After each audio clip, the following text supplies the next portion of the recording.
quand tu arrives.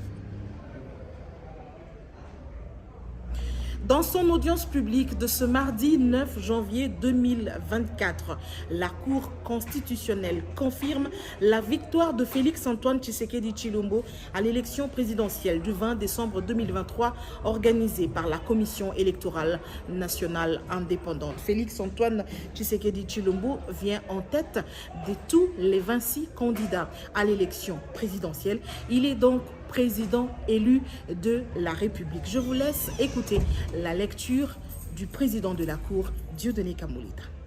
0,04%, 26, M. Ngila Enoch, 5156 voix, soit 0,03%.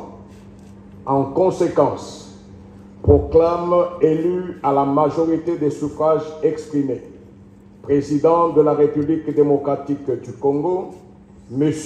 Tshisekedi Tshilombo Félix Antoine.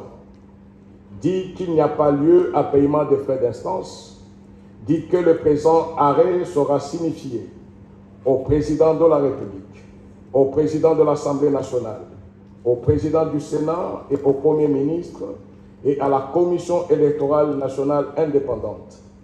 Dit en outre qu'il sera publié au journal officiel de la République démocratique du Congo, ainsi qu'au bulletin des arrêts de la Cour constitutionnelle.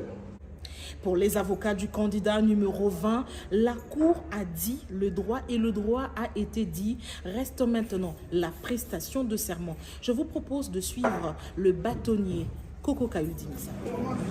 Disons que oui, à partir de l'instant où la Commission électorale nationale indépendante a annoncé les tendances et que le travail technique de consolidation des résultats a été fait et a abouti aux résultats provisoires qui ont été proclamés par la CENI.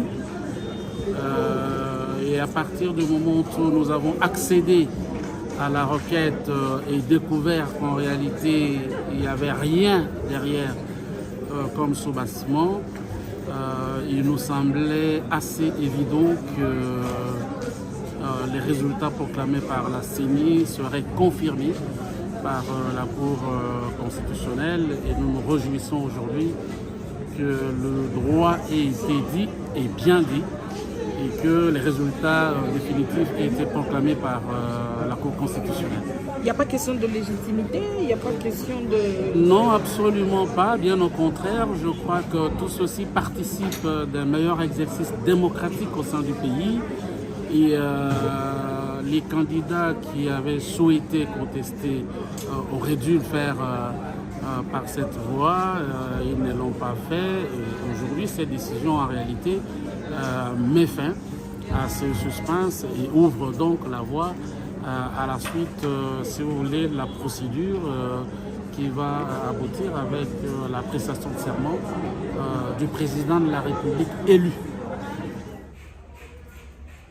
Le président élu de la République démocratique du Congo, proclamé provisoirement par la CENI et confirmé président de la République par la Cour constitutionnelle, prêtera serment à Kinshasa le 20 janvier 2024. Ce sera, sauf imprévu, au stade des Martyrs de Kinshasa.